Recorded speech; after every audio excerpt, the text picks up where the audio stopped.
The paper was still warm from the printer's press when Alma Grady snatched it off the counter of the Redemption Falls Land Office and read her own name crossed out in thick black ink.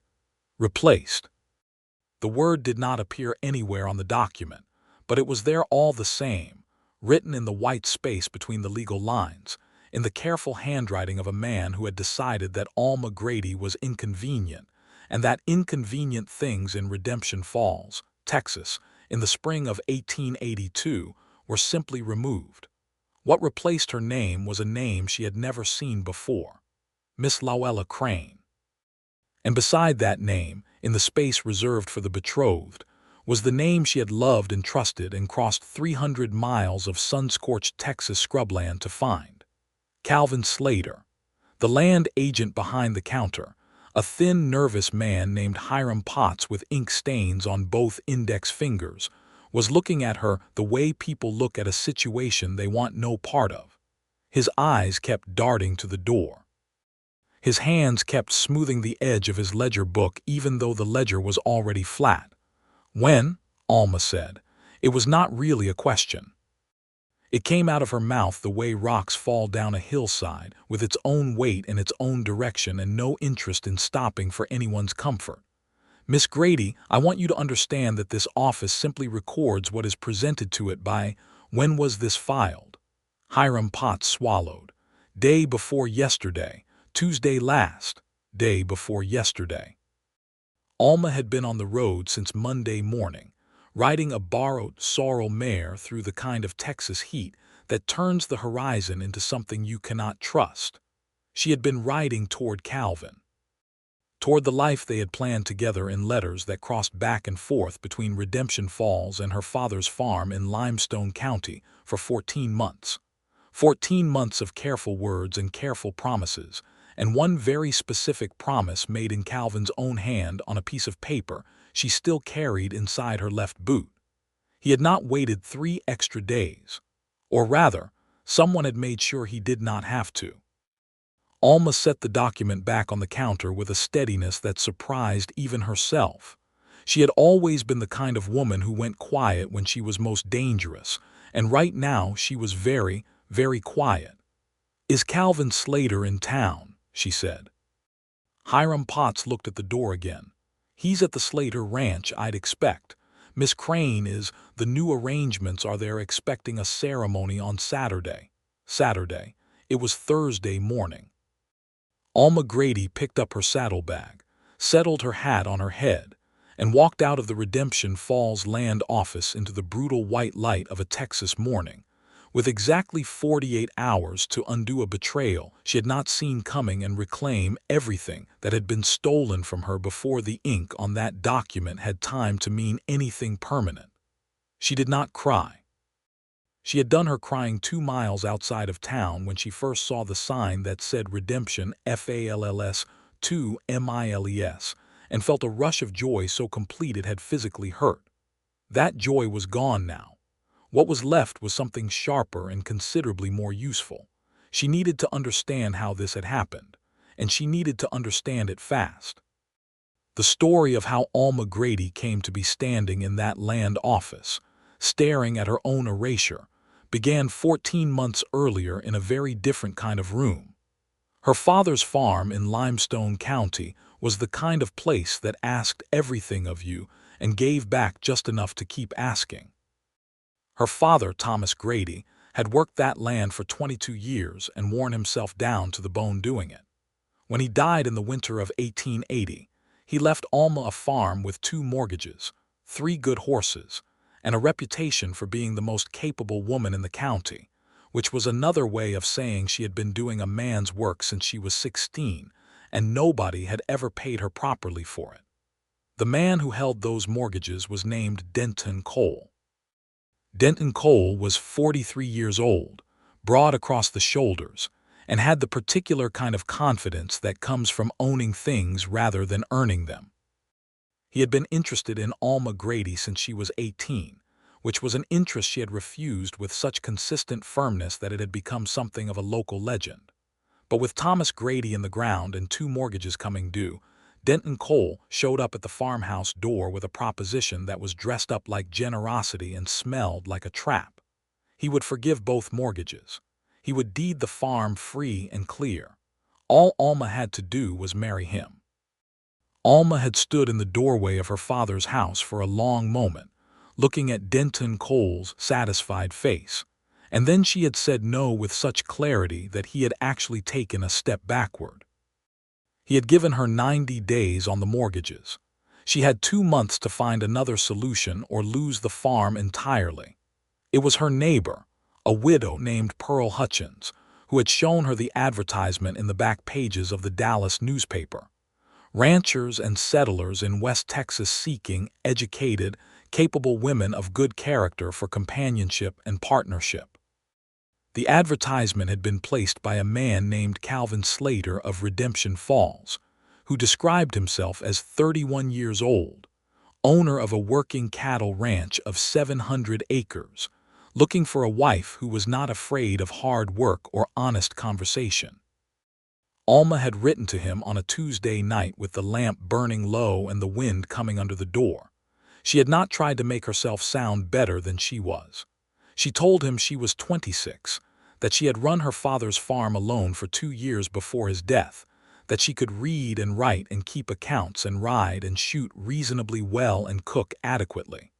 She told him she was looking for a partner, not a protector. She told him she believed that 2 people who were honest with each other from the beginning had a better chance than 2 people who started out pretending. His response had come 3 weeks later and had been, she thought, the most refreshingly direct letter she had ever received from a man she had never met.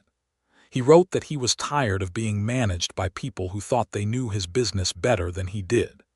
He wrote that his ranch was good land on the Brazos River and that it had potential he had not yet been able to fully realize alone. He wrote that he needed a woman who would be a genuine partner in the running of the property. He wrote that he had a dark past he was not proud of but had put behind him, and he appreciated her honesty and would try to match it. They had written for 14 months. The letters had started as practical and become something else entirely. Somewhere around month 5, Alma had realized she was falling in love with a man she had never seen, and around month 7 she had acknowledged this fact to herself with the same directness she tried to apply to everything.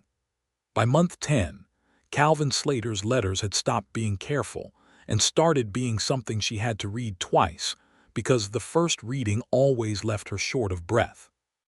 He had proposed in a letter dated November 14, 1881. He had written out the terms of what he was offering as clearly as any legal document, because he understood that she needed security and not just sentiment.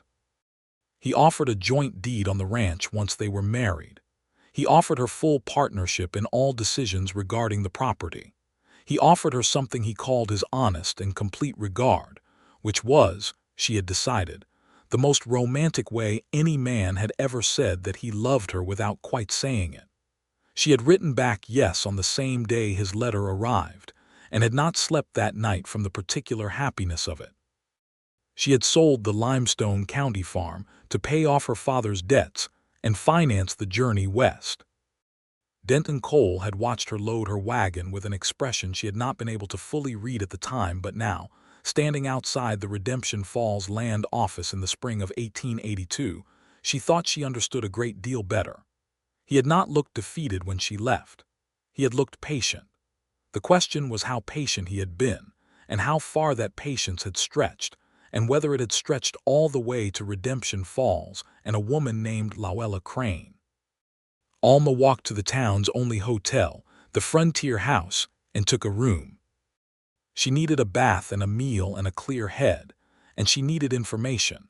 And in a town this size, information was usually available at the hotel dining room if you knew how to listen. She had barely settled into the chair by the window when there was a knock at her door. She opened it to find a woman of about her own age, perhaps a year or 2 younger, with red hair and the kind of freckled, open face that invited confidence. The woman was wearing a traveling dress that had seen better days and was holding a carpet bag with both hands in the way people hold things when they are trying not to let them go. "Are you Alma Grady?" the woman said. Alma looked at her steadily. "Who's asking?" "My name is Luella Crane," the woman said, "and I think we need to talk immediately." The silence that followed was the kind that has texture to it. Alma stepped back from the door. "Come in," she said. Luella Crane sat in the room's single chair and set her carpetbag on the floor and looked at Alma with eyes that were simultaneously guilty and frightened, and something else that Alma took a moment to identify as relieved. "I didn't know," Luella said. "I want you to know that first.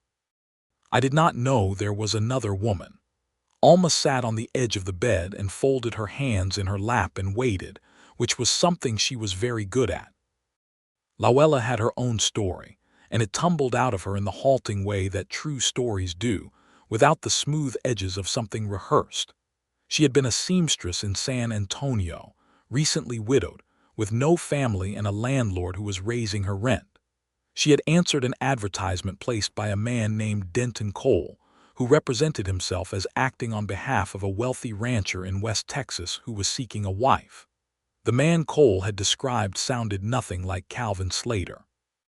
He had described a lonely, somewhat naive rancher who needed guidance more than partnership, a man who would be grateful for a capable wife and would defer to her good sense in most matters. He had paid Luella's travel expenses and given her a new dress and a detailed account of what her life in Redemption Falls would look like. He had not mentioned Alma Grady. He had coached Luella in exactly what to say to the land agent and had sent a letter ahead, apparently forged in Calvin Slater's hand, authorizing the change in the betrothal documents. Luella had arrived in Redemption Falls on Monday, the same day Alma had left Limestone County. She had met Calvin Slater for the first time on Tuesday morning. "What did he say?" Alma asked. "When he met you?" Luella pressed her lips together. "He was confused. He kept asking about a woman named Alma. He said there had been some kind of mistake. The land agent showed him the document and he said he had never authorized any such change. But then a man arrived. A big man. He said his name was Cole. There it was. Cole told Mr. Slater that you had decided not to come, that you had married someone else in Limestone County. He had a letter, he said, in your hand. Mr. Slater read it and he went very quiet. He looked." Luella paused. "He looked like a man who had been expecting bad news and had finally received it." Alma closed her eyes for exactly 3 seconds. She knew what that letter would have said. Cole had watched her long enough to know her style, her handwriting, probably even the particular way she phrased things. He was a methodical man. He would have been preparing this for months. "Mr. Slater did not want to proceed," Luella continued. "He said he needed time to think. Cole was very insistent. He mentioned something about a loan, a debt Mr. Slater owed. He said the terms of the debt would change if the marriage did not proceed on schedule. And there was the rest of it." Alma opened her eyes. "Is Calvin Slater in debt to Denton Cole?" "I don't know the specifics, but the man Cole, he had papers. Mr. Slater looked at those papers for a long time." Luella's hands tightened on the carpetbag. "I want you to know that I have not encouraged this situation. I have been staying at the hotel since Tuesday, and I have told Mr. Cole this morning that I will not participate in a ceremony on Saturday or any other day until I understand what is actually happening here." He was not pleased. Alma looked at this woman who had been used as a tool in someone else's dark plan and felt the particular anger of recognizing a fellow instrument of Denton Cole's ambitions. "He won't be," Alma said. "Thank you for telling me this." "What are you going to do?" Luella asked. "I'm going to the Slater Ranch," Alma said. "Tonight." The ride to the Slater Ranch was 6 miles south of town, along a road that followed the Brazos River close enough that you could hear the water moving in the dark. The evening had cooled to something bearable, and the sky was the particular deep blue of a Texas spring night, full of stars that seemed closer out here than they did anywhere else. Alma had borrowed a fresh horse from the livery stable and ridden out without telling anyone where she was going. She did not know what she would find at the end of those 6 miles. She did not know if Calvin Slater was the man she had built in her mind from 14 months of letters, or if that man had been a fiction she had constructed from her own need. She did not know if the dark past he had mentioned in his first letter had anything to do with Denton Cole's leverage. She did not know if the document she had seen in the land office reflected some part of Calvin Slater that had chosen the easier path when the difficult one got painful. What she knew was that she had sold everything she owned, ridden 300 miles, and that her name had been crossed out of a document that represented her future, and that she was owed an honest conversation at the very least. The ranch house appeared around a bend in the road, lit from within by lamplight that made it look warmer than she expected.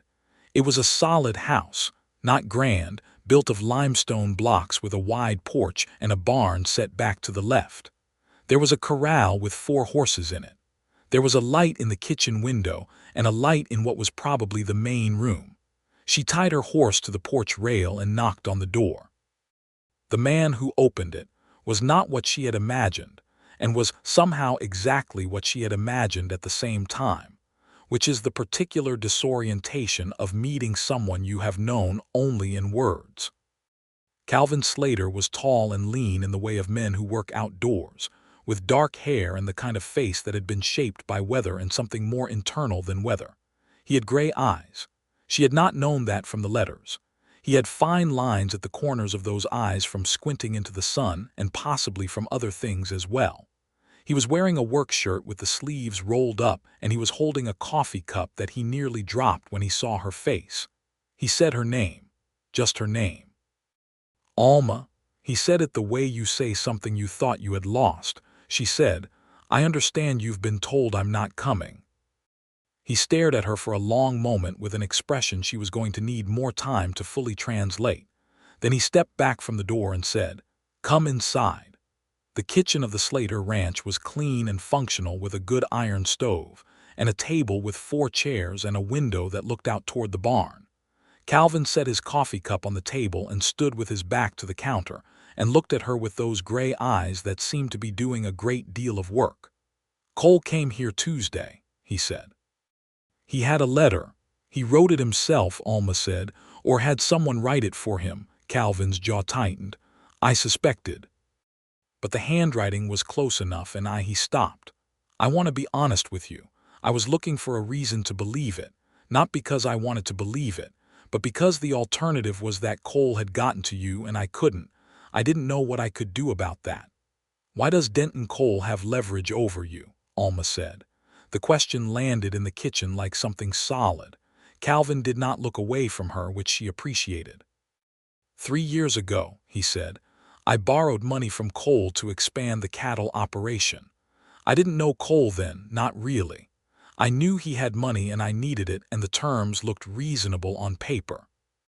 The note on the loan has a clause that I didn't pay enough attention to when I signed it. A clause that allows Cole to call the full amount due on 60 days' notice if he determines that the property's value has, in his judgment, materially declined, which is a judgment he can make any time he chooses, which he's been holding over my head for 2 years. If I don't pay the full note, he gets first claim on this ranch. Calvin's voice was steady, but the muscles in his forearms were not. He wants the river frontage. This stretch of the Brazos is some of the best land in this part of Texas. He's been positioning himself to take it for a long time. Alma thought about Denton Cole standing in the doorway of her father's farmhouse with that patient expression. She thought about 14 months of letters. She thought about the way a man that methodical plans things. He wanted the farm in Limestone County too, she said. My father's farm. It's not a coincidence that he ended up with leverage over both of us. Calvin was looking at her with an attention that was difficult to hold without looking away. She did not look away. He needed us not to happen, Calvin said. Together we could fight him, Alma said. 2 properties, 2 sets of records, a joint stake in contesting the loan terms. A wife who knows exactly how Denton Cole operates because she spent 2 years watching him try to operate on her. The kitchen was very quiet. Outside, one of the horses in the corral shifted and the sound of hooves on packed earth came through the window. "You came all the way out here tonight," Calvin said. "I came all the way from Limestone County," Alma corrected. "Tonight was only 6 miles." Something happened in his expression that she was not entirely prepared for. It was not quite a smile and not quite relief and not quite wonder, but it had elements of all three, and it altered his face in a way that confirmed everything she had understood from those letters, which was that Calvin Slater was a man who had been waiting for someone to arrive and had almost given up waiting. "The document in the land office," he said, "with Luella Crane's name, is not signed by you and is based on a forged letter and was filed without your actual authorization," Alma said.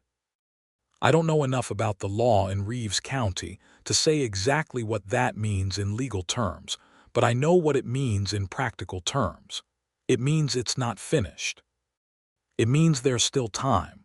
Cole has the judge in his pocket," Calvin said. "Judge Bertrand, he's been useful to Cole before. Is there another judge? Nearest circuit judge is in Abilene, makes rounds every 6 weeks. He's due in 3 weeks. 3 weeks was too long. Saturday was in 2 days. Alma sat down at the kitchen table without being invited to because the situation had moved past the point where social formalities seemed relevant. She pulled off her hat and set it on the table and rubbed her forehead with one hand. "Tell me everything you know about Cole's arrangement with Judge Bertrand," she said. Calvin sat down across from her. He pulled a coffee cup from the shelf without getting up from his chair, which told her the kitchen was arranged efficiently. He poured from a pot that was apparently still on the stove within reach. He set the cup in front of her. He did all of this without making it into anything more than what it was, which was someone providing coffee to another person who needed it, and she liked him quite considerably for it. They talked until midnight. She learned that Cole had arrived in this part of Texas 5 years ago, with money that nobody could fully account for, and a talent for finding the pressure points in other people's situations. He had bought a mercantile in town, then the bank, then acquired various debts and properties through a series of foreclosures and arrangements that were legal on the surface and something else underneath. He had a man who worked for him named Ruiz, who was his enforcer in the practical sense, and he had Judge Bertrand, who was his enforcer in the legal sense. She told him about Luella Crane, who had come to her of her own accord and had refused to proceed with Cole's plan. This was important. Luella was a witness to Cole's deception. Luella had seen the documents, had heard Cole's instructions, had been present when Cole confronted Calvin with the forged letter. Calvin listened to all of this with the focused attention she had expected from his letters and was glad to find in the actual man. He did not interrupt. He did not minimize. He asked precise questions at the right moments. When she finished, he was quiet for a moment and then he said, "I owe you an apology." She looked at him. "I believed it," he said. "The letter. For about 20 minutes I believed it, and during those 20 minutes I made a decision I'm not proud of. I told the land agent to proceed with the amended document." He met her eyes with a directness that was uncomfortable and honest. "I was hurt and I was angry, and I made a decision from hurt and anger that I should have fought harder against. I should have investigated before I allowed anything to be filed. That's on me." Alma considered this. She considered what it would have felt like to receive a letter she believed was from Calvin, saying he had found someone else. She considered whether she might have made a decision she regretted in that same 20 minutes. "You stopped," she said, "within the hour." "I rode to the land office and told Hiram Potts to hold the filing, but Cole had already been there. The document was already in the ledger." Calvin's mouth tightened. "Potts is afraid of Cole. He wasn't going to pull the filing on my say-so without something more solid." "So we need something solid," Alma said. "We need evidence of fraud," Calvin said, "which means we need Luella Crane's sworn statement, and we need someone who can prove Cole wrote or commissioned that forged letter, and we need to present that evidence to someone with the authority to act on it before Saturday." "Not Judge Bertrand." "Not Judge Bertrand," he agreed. Alma turned the problem over in her mind the way she turned problems over, methodically and without panic, looking for the edges. "The Texas Rangers have a post in Fort Griffin," she said. That's 50 miles. Yes. But a ranger has more authority than a county judge when there's evidence of fraud and forgery. Who do you trust in this town? Alma asked. Calvin thought about it. Dr. Sam Ellery. He's the town doctor, been here 12 years, doesn't owe Cole anything. And me Calloway, who runs the dress shop. She's on the town council and she's been trying to get someone to look into Cole's bank practices for 2 years. Then we start there, Alma said. Tomorrow morning. She stayed at the ranch that night. This was a practical decision rather than a romantic one, because riding 6 miles back to town at midnight on a borrowed horse when there was a spare room available was simply inefficient. Calvin showed her the room with the same matter-of-fact courtesy he had shown in everything else and said good night and went to his own room, and Alma lay in the dark listening to the Brazos River and feeling the particular aliveness that comes from being exactly where you need to be in a crisis, which is uncomfortable but at least clarifying. She was not in love with an illusion. That was the thing she had feared most, riding those 300 miles. She had been afraid that the man in the letters would not match the man in the room. But the man in the room was, if anything, more than the letters, more substantial and more complicated and more real, and she was going to have to be careful not to let that recognition distract her from the practical business of the next 48 hours. She slept 4 hours and was up before dawn. Calvin was already in the kitchen when she came down. He had made coffee and was standing at the window watching the first light come over the Brazos, and the sight of him standing like that in the early morning, with his shoulders set and his face turned toward the river, did something to her chest that she noted and set aside for later. He handed her coffee without comment. They stood at the window together and watched the light come up over the water. "My father taught me to read that river," he said after a while. "He said a man who understands his river understands his land. Your father built this ranch, started it. I've been expanding it or trying to before Cole's loan became a trap." He turned from the window. "My father died 4 years ago. He never met anyone like you." "You've never met me either," Alma said. "Not until last night." "I've been meeting you for 14 months, he said. "Last night was just the part where I could also see your face." She looked at him over the rim of her coffee cup. He looked back. The kitchen in the early morning light was very still. "We have work to do," she said. "Yes," he agreed, and he smiled for the first time, and it was exactly the kind of smile she had imagined from his letters, warm and a little careful, like something he had learned to be cautious with. They rode into town by 7 in the morning and went first to Me Calloway's dress shop, which was already open because Me Calloway, as Calvin had described her, was a woman who did not waste daylight. She was in her mid-40s with iron-gray hair and the direct gaze of someone who has been fighting a quiet war for a long time. She listened to Alma's account of the situation with increasing attention, and when Alma finished, Me said, "I've been waiting for someone to give me the right piece of leverage on Denton Cole for 2 years. Tell me what you need." What they needed was a sworn affidavit from Luella Crane, which meant finding Luella and a notary. The town notary was also the land agent, Hiram Potts, which was a problem, but Me pointed out that Dr. Sam Ellery had notary credentials that he almost never used, left over from a period when he had served briefly on the town council before deciding he preferred medicine to politics. They went to Dr. Ellery's office next. Sam Ellery was a compact, precise man of about 50 who listened to the situation over his morning pipe and said, "I can notarize a document, and I can write a letter on official stationery to the ranger post at Fort Griffin, but you should know that Cole has had a man watching the main road east since Tuesday. Anyone heading toward Fort Griffin is going to be reported." "There's a back route along the river," Calvin said. "There is," Dr. Ellery agreed. "Takes an extra 4 hours but avoids the main road entirely." "Who's riding to Fort Griffin?" Alma asked. "I am," Calvin said. "No," Alma said immediately. "Cole is watching you. If you disappear for 12 hours the day before the scheduled ceremony, he's going to know what you're doing and he'll move the ceremony up." Calvin looked at her. "Then who?" Alma thought about it. "Me, or someone Cole doesn't know to watch." "I'll go," Mee Calloway said from the doorway where she had apparently followed them from her dress shop. "I have a cousin in Fort Griffin I've been meaning to visit. If anyone asks, that's exactly what I'm doing. I'll leave within the hour." Alma looked at this woman who had been fighting her own version of this battle for 2 years and felt a profound gratitude that had nothing performative about it. "Thank you," she said. While Mee Calloway went home to pack a bag for the ride to Fort Griffin, Alma and Calvin went to the hotel to find Luella Crane. They found her at breakfast in the hotel dining room, eating alone, and the expression on her face when she saw both of them together was a complicated mixture of guilt and hope. "You talked to each other," Luella said. "We did," Alma said. "We need your sworn statement, Miss Crane. Everything Cole told you, everything he showed you, every instruction he gave you."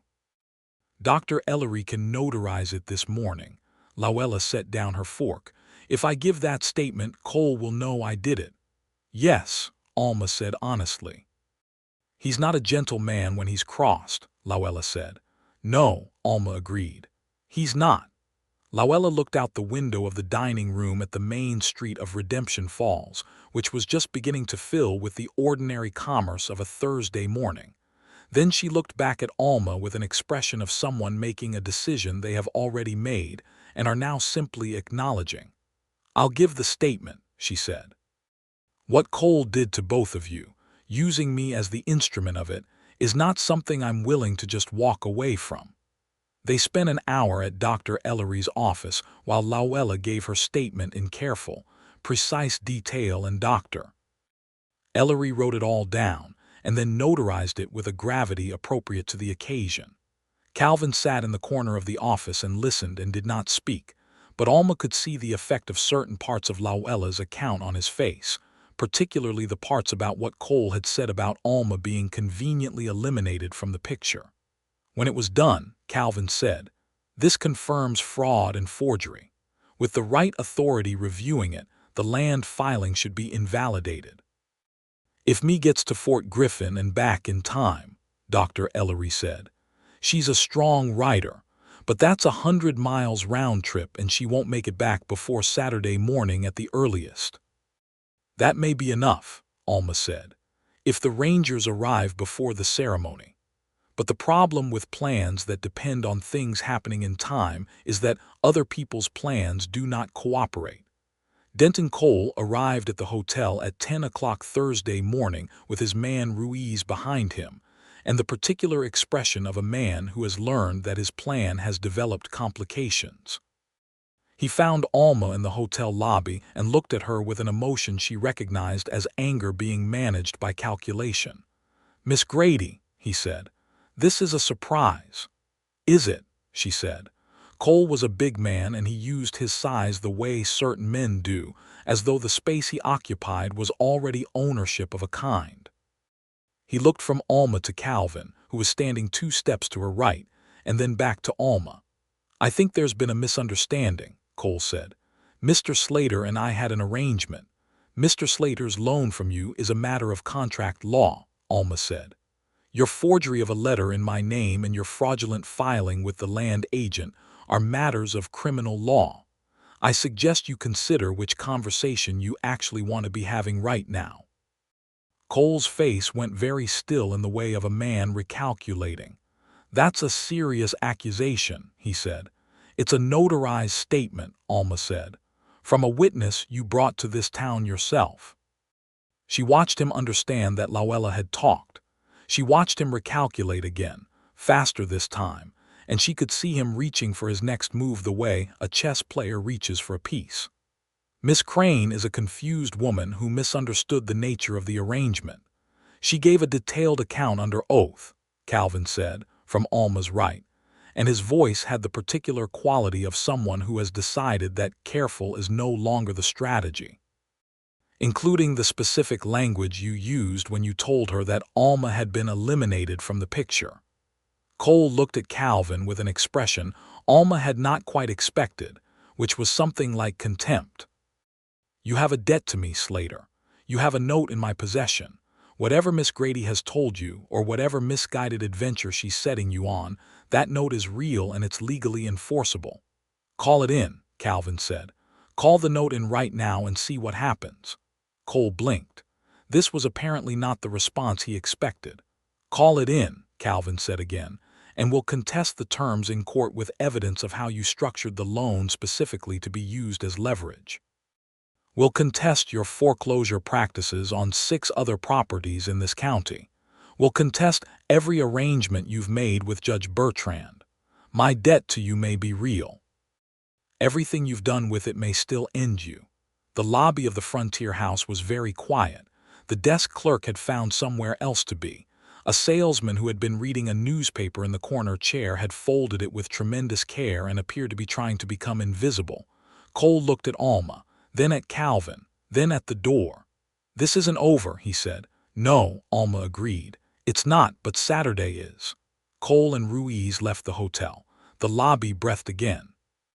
Calvin turned to look at Alma and she turned to look at him, and they stood there for a moment in the aftermath of that confrontation with the particular awareness of 2 people who have just done something together that neither of them could have done alone. "He'll be back with something worse," Calvin said quietly. "I know," Alma said, "but he needed to see that we're not afraid of him." "Are you afraid of him?" She thought about it honestly. "I am cautious about him. Fear and caution are different."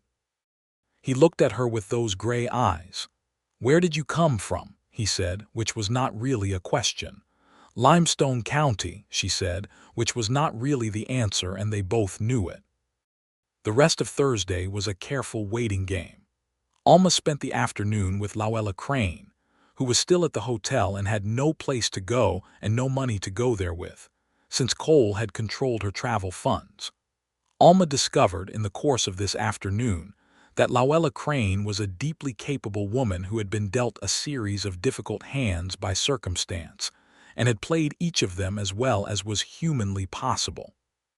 She was funny in a dry, understated way, and she was shrewd, and she had the particular resilience of someone who has survived genuine hardship rather than merely imagined it. Alma found herself liking Luella Crane quite considerably, which was not the emotion she had expected to be feeling toward the woman whose name was on the land document in place of her own. "What will you do?" Alma asked, "after this is sorted?"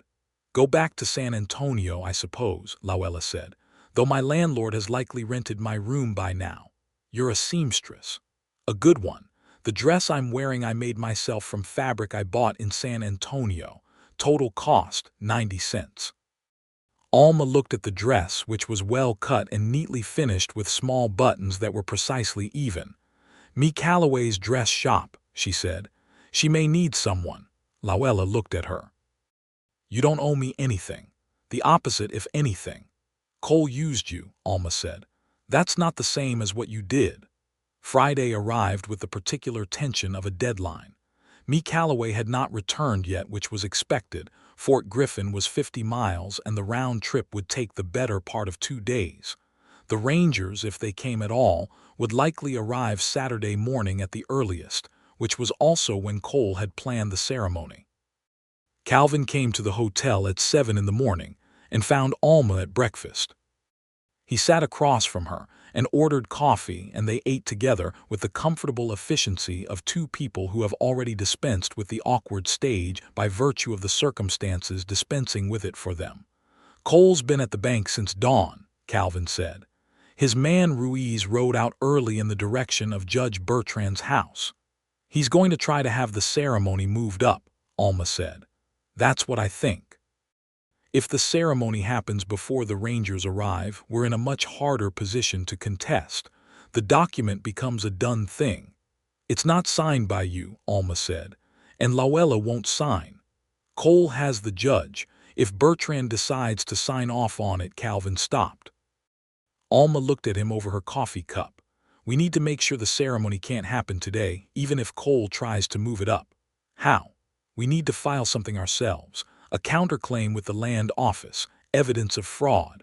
We have Luella's notarized statement, and we have your own testimony about the forged letter. We go to the land office this morning and we file a formal contest of the amended betrothal document." "Potts is Cole's man," Calvin said.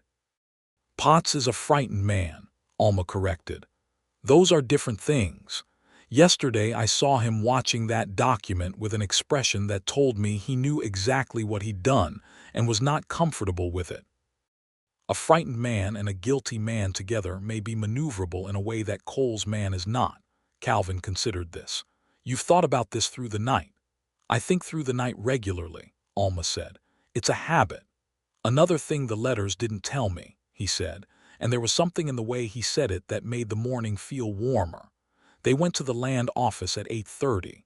Hiram Potts was behind his counter with the expression of a man who has been dreading this particular visit. He looked at Alma and Calvin, and then at the notarized statement Alma placed on his counter, and then at the formal letter of contest that she had written the previous evening, which cited specific grounds of fraud and forgery and referenced the sworn witness statement. Miss Grady, Potts said, I cannot, that is, this office records documents, Alma said. This is a document, record it. Mr. Cole does not run this office, Alma said. The county does. And when the circuit judge comes through in 3 weeks and reviews your ledger, he is going to see whether you recorded a legitimate contest of a fraudulent filing when it was presented to you, or whether you suppressed it. Those have very different consequences for your position here, Mr. Potts. Potts looked at the statement. He looked at the letter. He looked at the ledger. He looked like a man standing at a crossroads who had been told that both roads lead somewhere unpleasant, but one of them leads somewhere he can live with. He recorded the document. He stamped it and entered it in the ledger with hands that were not entirely steady, and when he looked up from the ledger his expression was the expression of a man who has made a decision he believes in and is terrified of in equal measure. That's on the record now, he said. Whatever happens, that's on the record. Thank you, Mr. Potts, Alma said. They were outside on the boardwalk when Cole appeared at the end of the street with Judge Bertrand and Ruiz beside him, walking with the purposeful stride of men on their way to do something official. Cole saw them standing outside the land office and stopped. The morning street was ordinary around them, people moving on errands, horses tied to rails, the ordinary fabric of a small town's Friday morning. And into this ordinary fabric the confrontation arrived like a stone dropped in still water. Cole said something to Judge Bertrand, who looked at Alma with an expression that was trying to be authoritative and landing closer to nervous. Calvin moved to stand beside Alma on the boardwalk, just slightly forward, not in front of her, but alongside her in the way of someone who has decided his position in a situation and intends to hold it. She was aware of the warmth of him standing there, and aware that she was glad of it. Cole and his party reached them on the boardwalk. Miss Grady, Cole said. His voice was controlled in the way of a man who has decided to be controlled. I've spoken with Judge Bertrand, and there are some matters of the betrothal document that need to be. The betrothal document filed under fraud has a formal contest entered against it as of 20 minutes ago, Alma said. It's in the land office ledger. You're welcome to verify it. Cole's jaw tightened. Judge Bertrand shifted his weight. A contest entered by a party without legal standing in this county, the judge began. A contest entered by Calvin Slater, Alma said, who has legal standing as the named principal in the document, and supported by a notarized witness statement attesting to fraud. You may review that statement as well, Judge Bertrand. It's quite detailed. The judge looked at Cole. Cole's expression was doing something complex. The ceremony can proceed despite a contest, Bertrand said. The contest would need to be. The woman you plan to marry Saturday is not willing to participate, Calvin said, and his voice had the particular flatness of someone choosing words with care. Luella Crane has given a sworn statement refusing to proceed with the ceremony and attesting to the fraudulent nature of the arrangement. You can't perform a ceremony without a willing party, Judge. Bertrand opened his mouth and closed it. Cole looked at Alma with an expression she had not seen on his face before, which was something close to genuine assessment, as though he was seeing her clearly for the first time and revising his understanding of what he was dealing with. You've been busy, he said. I have, she agreed.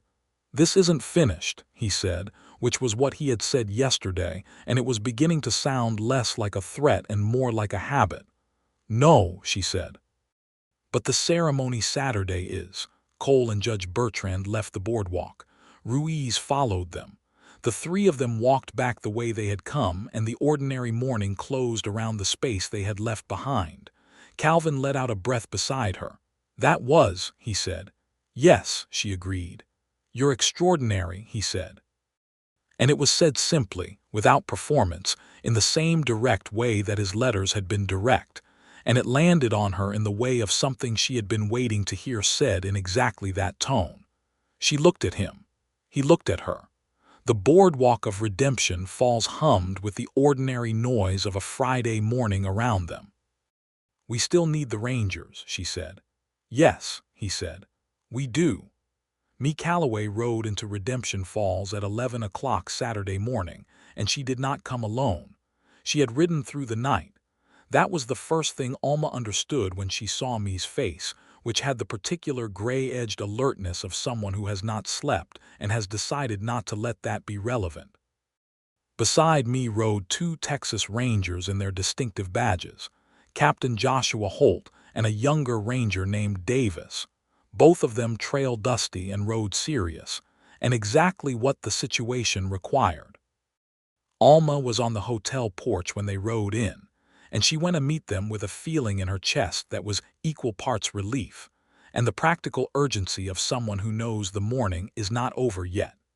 Captain Holt was a weathered man of about 50, with a gray-streaked mustache, and the economy of movement that distinguished long-serving Rangers from those who were still performing the role. He read Dr. Ellery's letter and Lauella's notarized statement while still on horseback, with the focus of a man reading things that matter. When he finished, he folded the documents and looked at Alma. "Where's Denton Cole?" he said. Cole was at his bank. They all knew this because Redemption Falls was small enough that everyone's location was more or less common knowledge. Captain Holt and Ranger Davis rode to the bank.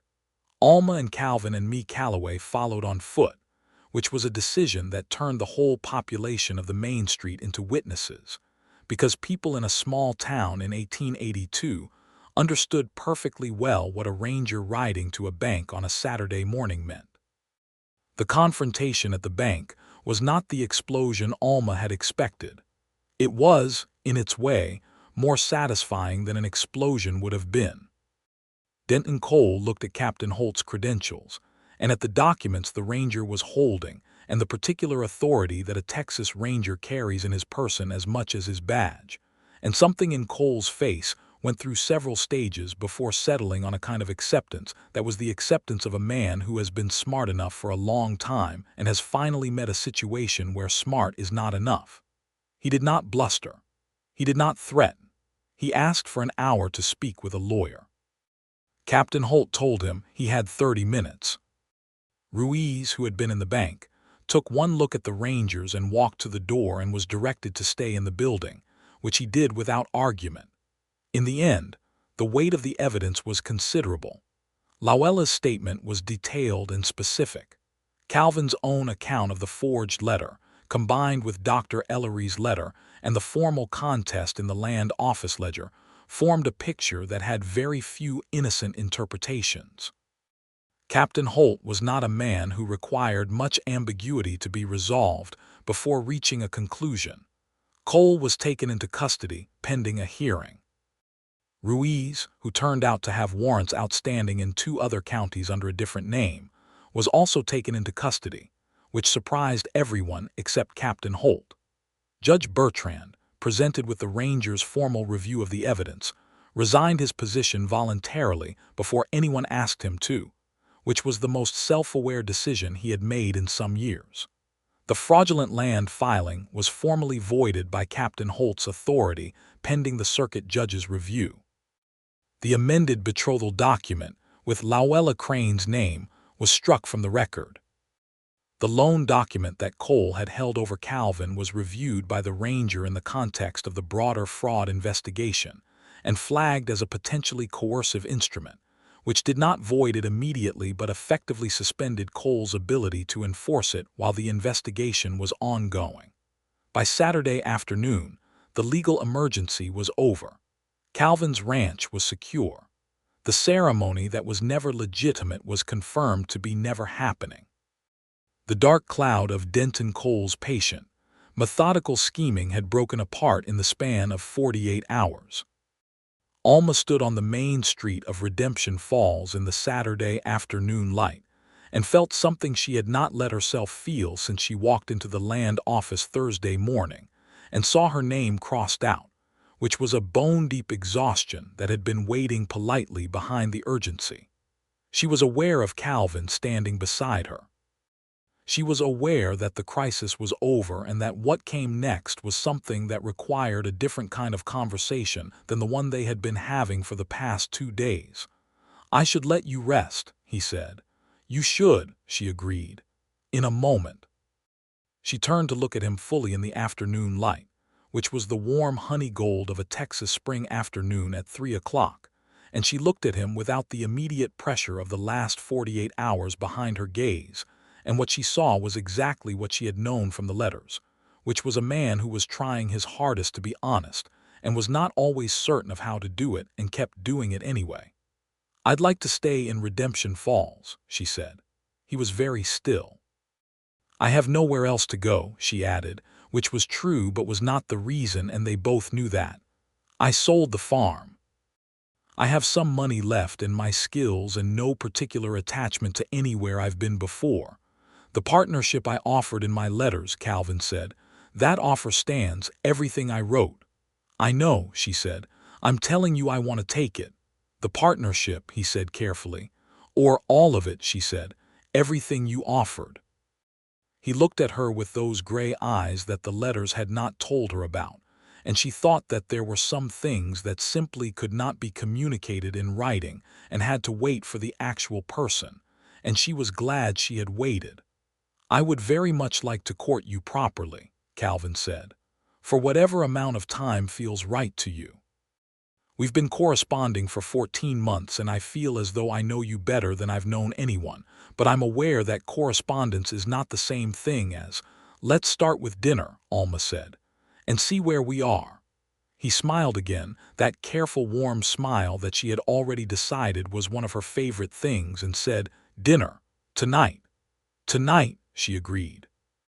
They dined at the hotel that evening, which was not grand but had good beef and a passable apple pie, and they talked for 3 hours without running out of things to say, which had not been a surprise to either of them but was still satisfying to confirm.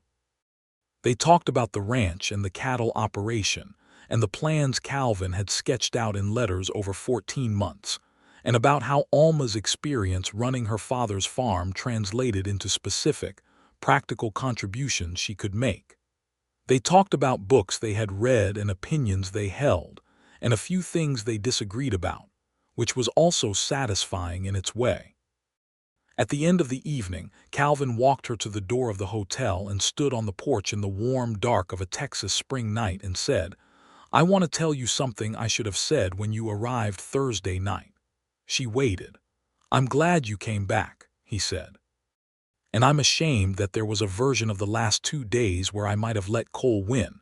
When I believed that letter for those 20 minutes, I was making a choice about who I was going to be. I don't want to be the man who made that choice." "You came back from it," Alma said. "You came back from 300 miles, he said.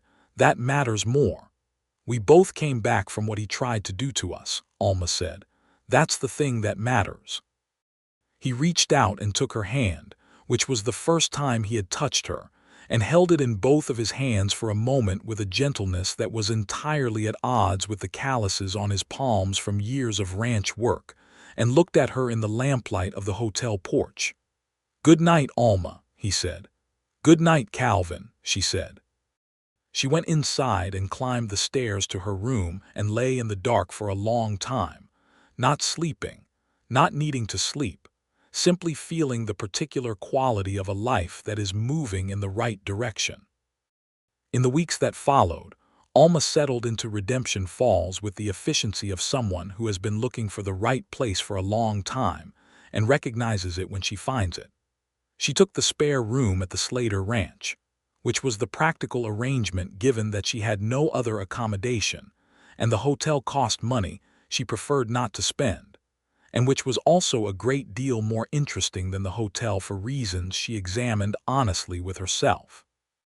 She threw herself into the ranch operations with the focused energy of someone who has found a problem worth solving. The cattle operation was solid but disorganized in its record-keeping, and Alma spent the first week creating an accounting system that Calvin had never had and immediately recognized was the thing he had been missing. She could also ride, as she had stated in her original letter, and she was out with the ranch hands within her first week, learning the land and the herd and the particular geography of the Brazos River frontage that made the Slater Ranch what it was. Luella Crane stayed in Redemption Falls. Mee Calloway had indeed offered her work in the dress shop, initially as a seamstress and within 2 months as a partner in the alterations business, which was more work than Mee could handle alone. Luella had taken the room above the dress shop and become, with surprising speed, a person that Redemption Falls felt it had always had. The Ranger investigation into Denton Cole's activities continued through the spring. It turned out that Cole's practices in Reeves County were part of a larger pattern across 3 counties, and the full picture was considerably darker than Alma had understood from Calvin's specific situation. Other properties, other debts used as leverage, other forged documents. The investigation took several months, and when it concluded, Cole was facing charges that would occupy the next considerable portion of his life and the Reeves County court system. The loan on Calvin's ranch was reviewed by the circuit judge, who arrived 3 weeks after the Rangers had come and spent 4 days in Redemption Falls reviewing everything that had happened. The coercive clauses in the loan document were found to be legally questionable under Texas law, and the debt was restructured under legitimate terms. Cole was no longer able to threaten the ranch with a foreclosure clause that existed primarily to maintain control rather than to secure a genuine financial interest. Calvin paid the restructured debt over 2 years, and it never felt like a threat again. During those weeks and months, Calvin and Alma were engaged in the particular slow deepening of 2 people who already know each other well in some ways and are discovering each other in others. They worked side by side on the ranch, and they argued occasionally, as partners do, about the right way to approach a problem. And they were both right sometimes and both wrong sometimes, which was the correct distribution. They read to each other in the evenings from the books that Calvin had collected over years of running the ranch alone. They rode along the river on Sunday mornings, which became the part of the week that both of them protected from other demands. Somewhere in the 2nd month, the conversations that had been practical became something else without anyone deciding they should. They became the kind of conversations that only happen between people who have stopped performing and started simply being, and those conversations were, Alma thought, the truest form of intimacy she had ever experienced, more intimate in some ways than anything else, because nothing was hidden and nothing was managed. She was in the barn one evening in early June, working on the account books by lantern light because it was cooler there than in the house, when Calvin found her and sat on a hay bale across from her and watched her work for a while without speaking, which was something he did sometimes and which she had grown entirely used to. "I want to ask you something," he said. She kept writing in the ledger. "Ask." "I want to ask you to marry me," he said. "Not in a letter this time." She looked up from the ledger. The lantern light between them was warm and steady. "The question I have," Calvin said, "is whether you want the marriage or whether you want the partnership. Because the partnership was what I promised, and I intend to keep that promise regardless. And I want you to know that so the answer to this question is not complicated by any uncertainty about—" "Calvin," she said. He stopped. "I want both," she said. The look on his face in the lantern light was something she thought about for the rest of her life at various intervals, always with the same response, which was a warmth in her chest that did not diminish with repetition. They were married in September of 1882 in Redemption Falls, by the circuit judge who had come through 3 weeks after the Rangers and had decided Redemption Falls was worth returning to more frequently than his circuit technically required.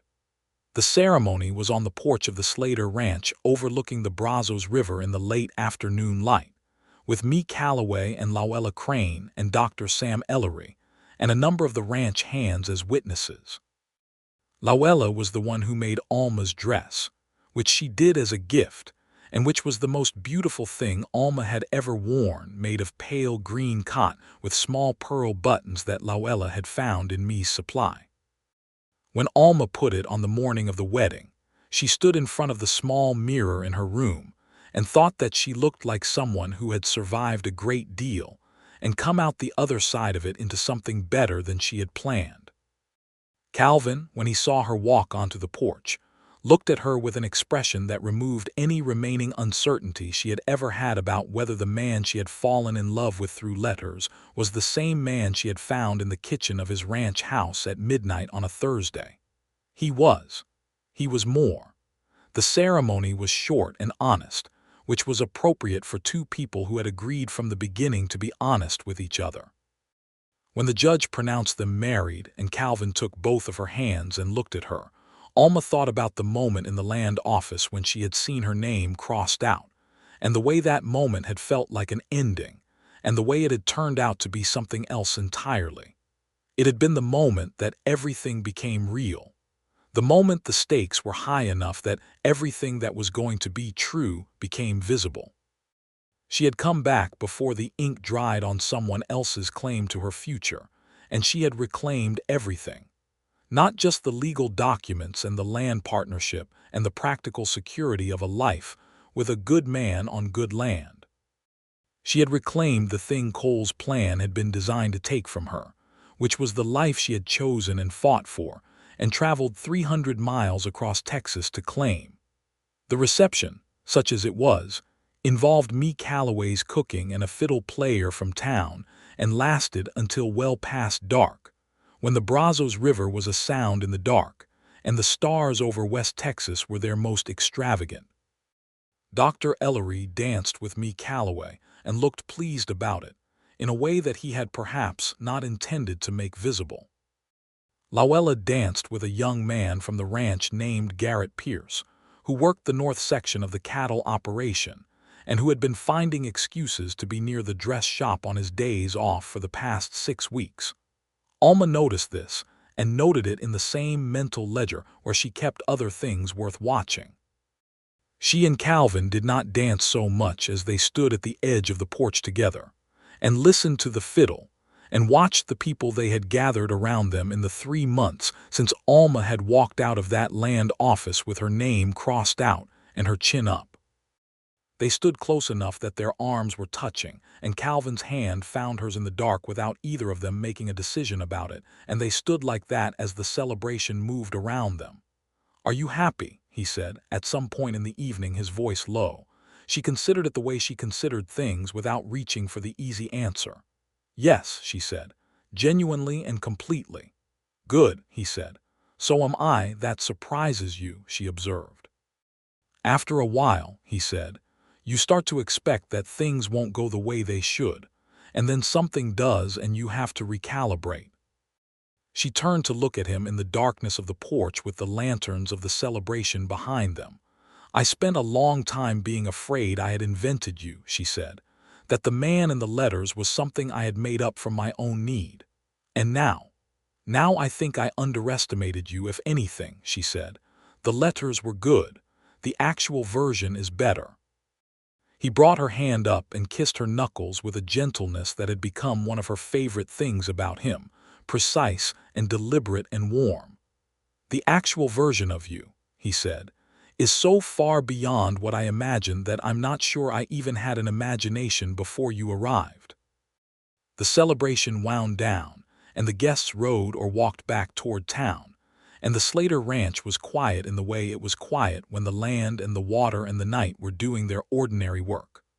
Alma and Calvin sat on the porch steps for a while after everyone had gone, finishing the last of me's excellent cake and listening to the river, and the feeling between them was the particular settled warmth of two people who are exactly where they are supposed to be. The first year of their marriage was exactly what Alma had promised in her original letter it would be, which was a genuine partnership between two people who were not afraid of hard work or honest conversation. The ranch grew. The cattle operation expanded to land on the north side of the river that Calvin had been eyeing for 2 years, but had not had the resources to develop. Alma's accounting work brought a clarity to the finances that Calvin had not had before, and that clarity made the expansion feel possible where it had previously felt speculative. She also discovered, in the course of that first year, that Calvin had a talent for fixing things that extended beyond cattle operations, and accounting to the more intangible category of other people's problems, which he addressed with a quiet persistence that she recognized as the same quality he had applied to his letters, the quality of someone who does not give up on things they believe in. When Louella's arrangement with Me Calloway's dress shop became a formal business partnership, it was Calvin who found the legal language that protected Louella's interests, and Calvin who walked her through the paperwork with the patience of someone who has learned to value careful agreements. When Garrett Pierce worked up the nerve to tell Louella that he had feelings for her that exceeded his interest in the North Section's cattle count, it was at the Slater Ranch on a Sunday afternoon, and both Alma and Calvin pretended to be entirely absorbed in something at the other end of the porch while Louella turned very red and then very happy. Garrett Pierce was 24 and Louella was 27, which was a difference they both found entirely irrelevant, and they were married the following spring. The wedding was at Me Calloway's place, and it was Me who made Louella's dress this time, because Me had been learning the seamstress trade from Louella for a year, and the results were rather good. Alma and Calvin stood together at that wedding and watched two more people they had come to care about find their way to each other, and Alma thought about the strange and circuitous route that had led all of them to this town and to each other, the dark intentions of a scheming man in Limestone County that had set in motion a series of events none of them had chosen, and all of them had ultimately benefited from in ways they could not have planned. If Cole hadn't done what he did, she said to Calvin quietly as the ceremony proceeded, Louella would still be in San Antonio and Garrett would still be counting cattle alone. If Cole hadn't done what he did, Calvin said, equally quietly, you and I might never have ended up in the same room. She looked at him. The letters were moving toward this, he said, but I've thought about it since. Without the pressure of that crisis, without Thursday night and everything that followed, I wonder if I would have had the nerve to. He stopped. You make people braver than they were before. I don't think I knew that about you from the letters. She took his hand. You were always going to be brave enough, she said. You just needed to be in the right situation. The right situation, she had come to think, was the term for what Denton Cole had created when he tried to eliminate her from the picture. He had created a situation where everything that was true became visible at once, and what was visible was that Calvin Slater was exactly the man she had believed him to be, and that she was exactly the woman she had worked for 26 years to become, and that together they were considerably more than either of them alone.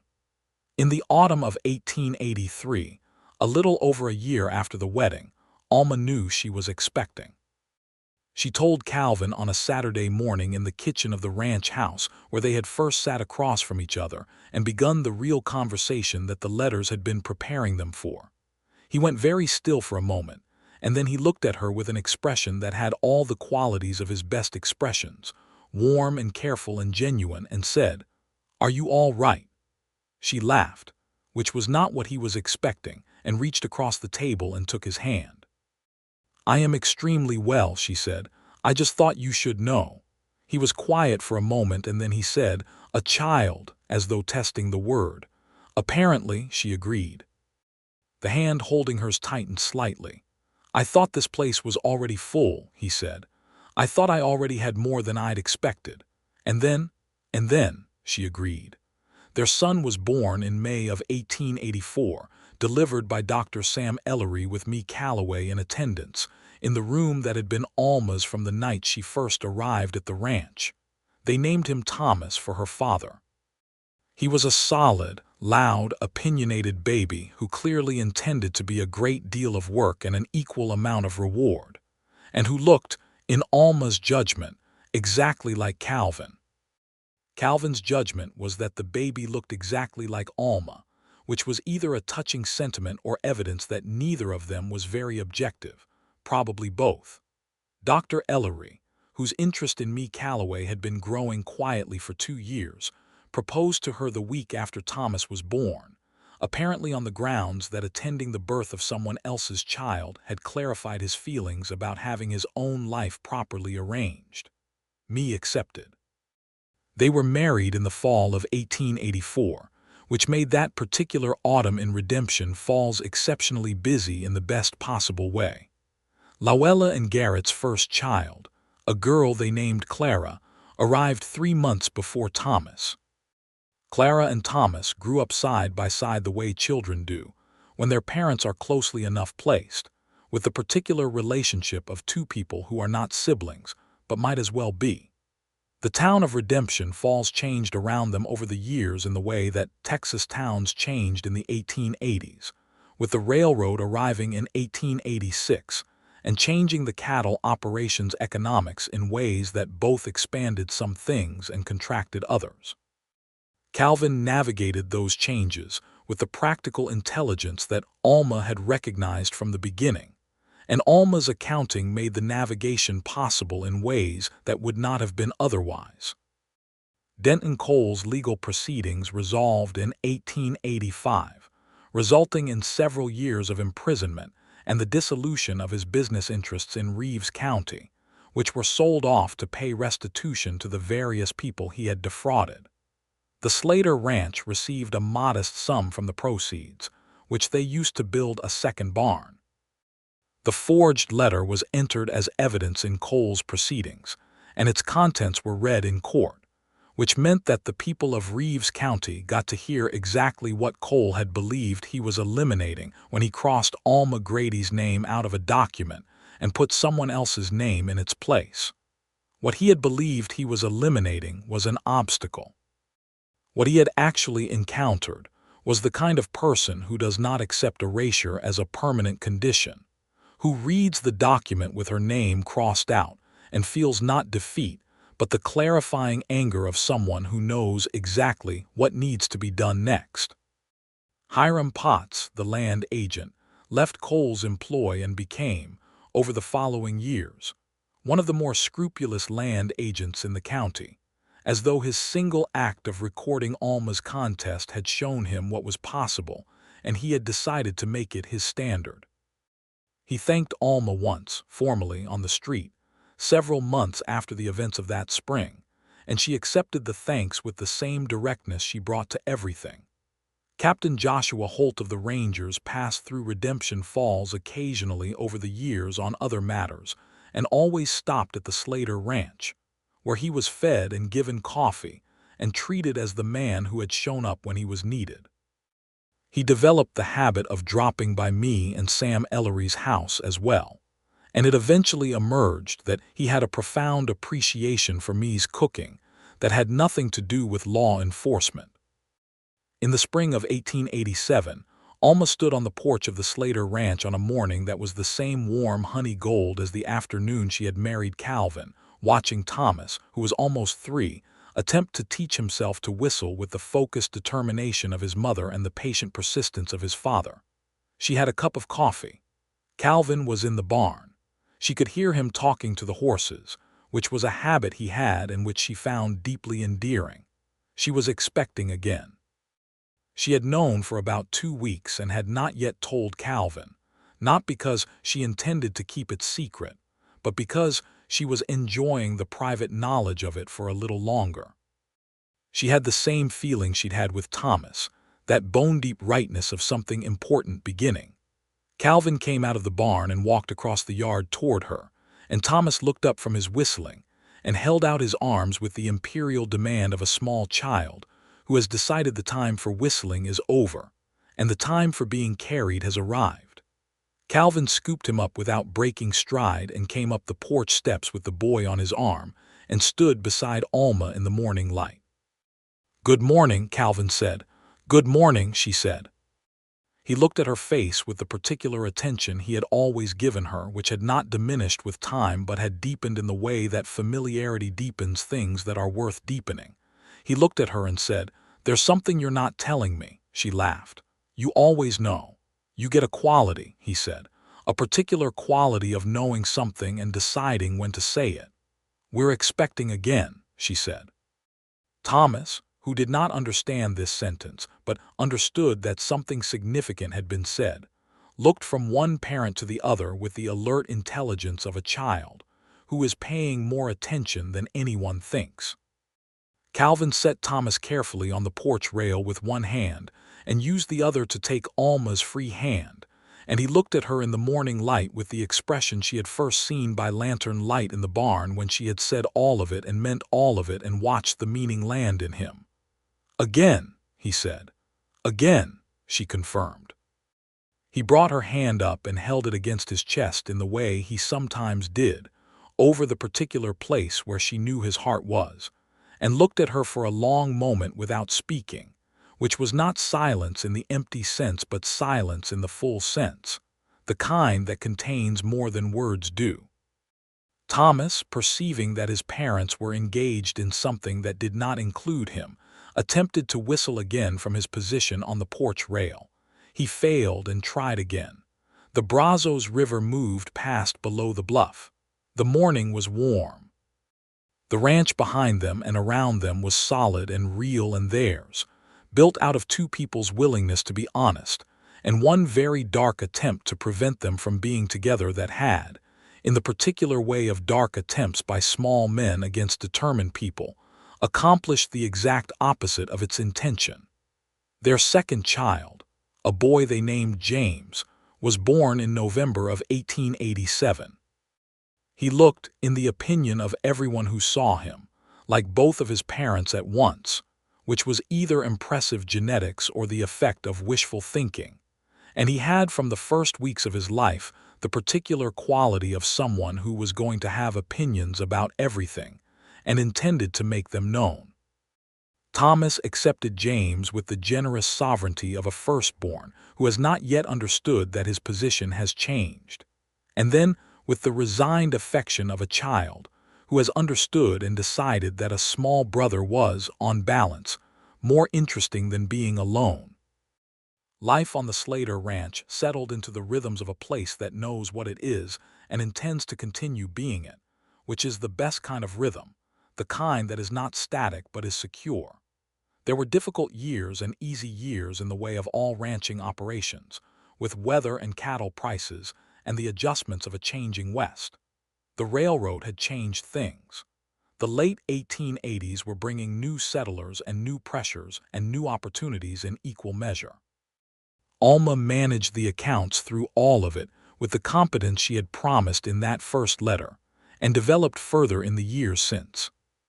She was known, by 1888, as the best bookkeeper in Reeves County, a reputation that had led to her managing the accounts for me and Sam Ellery, and for Garrett and Lowella Pierce, and for two other ranching operations whose owners had the sense to recognize competence when they encountered it.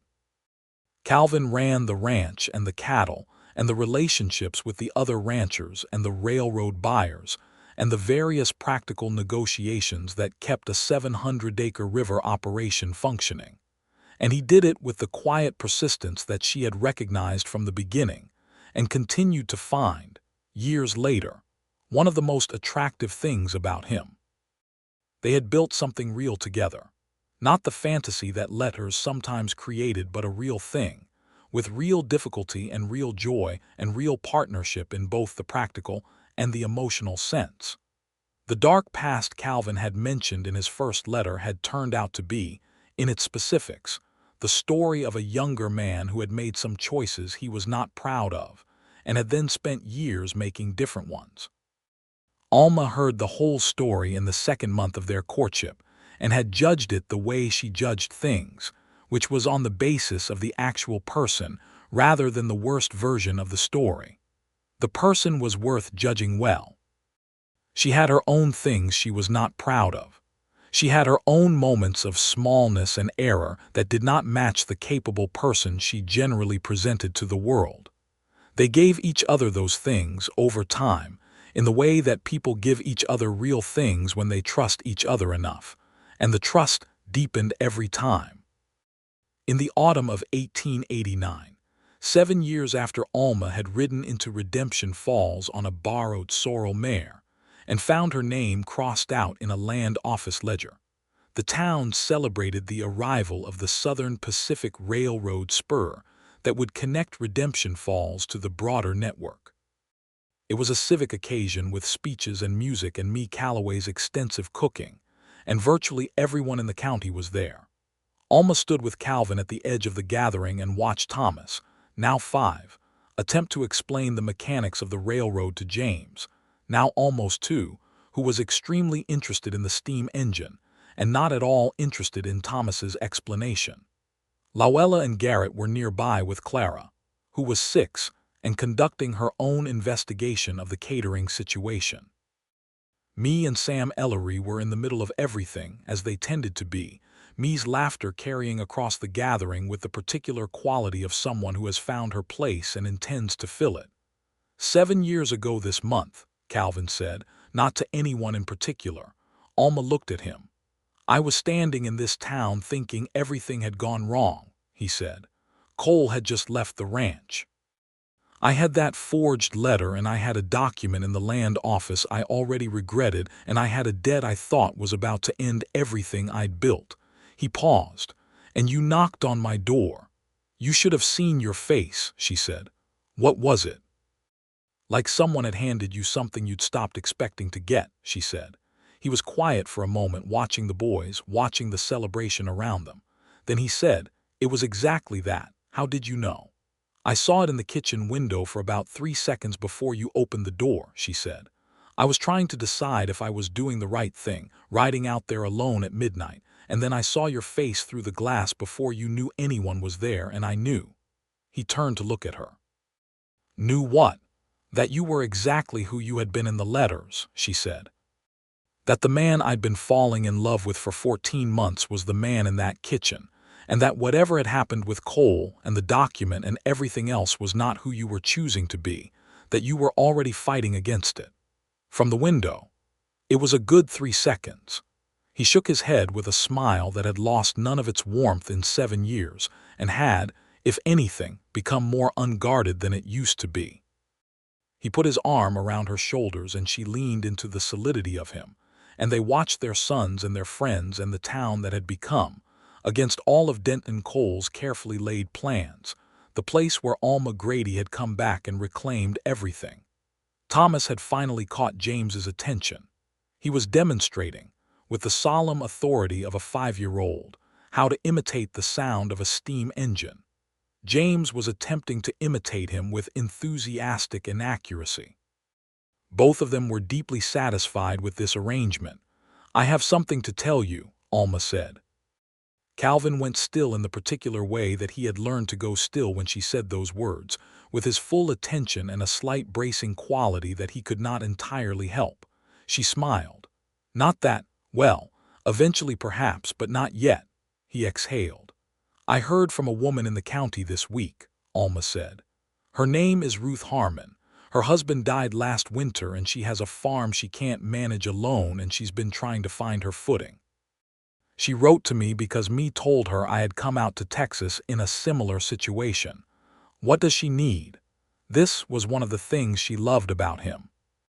He went directly to the practical question without wasting time on anything that wasn't useful. Someone who knows what it's like, Alma said, to be capable and alone and looking for a way forward. I wrote back to her. We've been corresponding. Calvin looked at her. She asked if I knew of any eligible men in the area, Alma said.